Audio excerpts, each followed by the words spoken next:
how did you kind of tap into your own experiences in terms of inhabiting her and discovering who Molly was?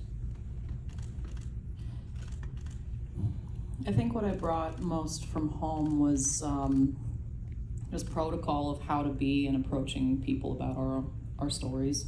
Because, I mean, Indian country, it's interesting, as a native actor, a lot of us have to speak for a character languages that linguists have deemed dead languages. I mean, stories like this are an act of language vitalization, so I don't like that term personally. But, you know, we're an incredibly diverse group of people. There's 574 federally recognized tribes in the United States, and another several hundred that are not. And I mean, there's linguistic bases here, just like there are, you know, Latin languages, Germanic languages.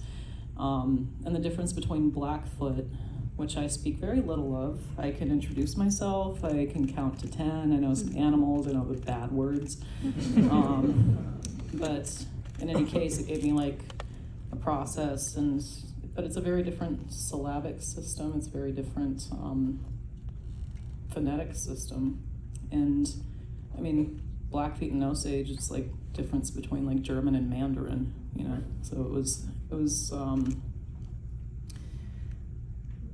lot of finding Molly came from the language and really came from being in community. Like, I mean, I referenced that photo of my great-grandma Lily on the wall, and I knew I had to approach Molly the same way I would expect an actress to approach my grandma, with the same love and care and attention and the same engagement that my family would expect to see from her, whoever she would be. It's like, okay, that's what I'm tasked with. Molly was a real person, and this history is an open wound for this community that I'm not a part of. Become a part of in really beautiful, wonderful ways. But I think just being back home, knowing when you visit elders, you bring a gift, because they're giving you your time and they're giving you knowledge, so you bring something. Knowing how to sit and be patient and listen to people talk through these stories and not be like fact-finding, but be absorbing, like, because people share what they want to share with you. So I know how to sit with people and listen to experience, and all of that came from where I grew up. My understanding of Molly as this woman who, you know, I'd written a screenplay my senior year of high school about how my great-grandma Lily met my great-grandpa Alec. And there were some similar dynamics in that marriage that were very easy to draw on between Ernest and Molly. Alec was an Indian cowboy, but he was like a very lively one, you know, a fun-loving guy, and Grandma Lily wanted to be a nun. She didn't want to get married, you know, she wanted to be a nun so she could be a teacher.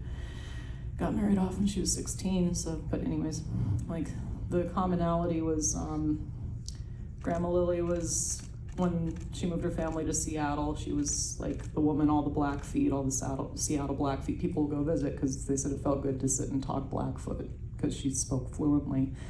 Also a devout Catholic, like was at Sunday services every weekend. When she wanted a parking spot, she'd pull out her rosary, and like my dad would be circling the block, and sure enough, they'd always get a parking spot.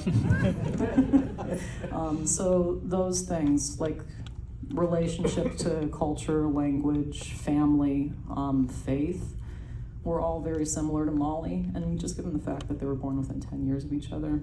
So that had a lot to do with, yeah, all of that lent to each other. And then beyond that, it was just bringing the way that my nation's protocol raised me to be around people, bringing that into another community that was hosting me, and just listening as best as I could.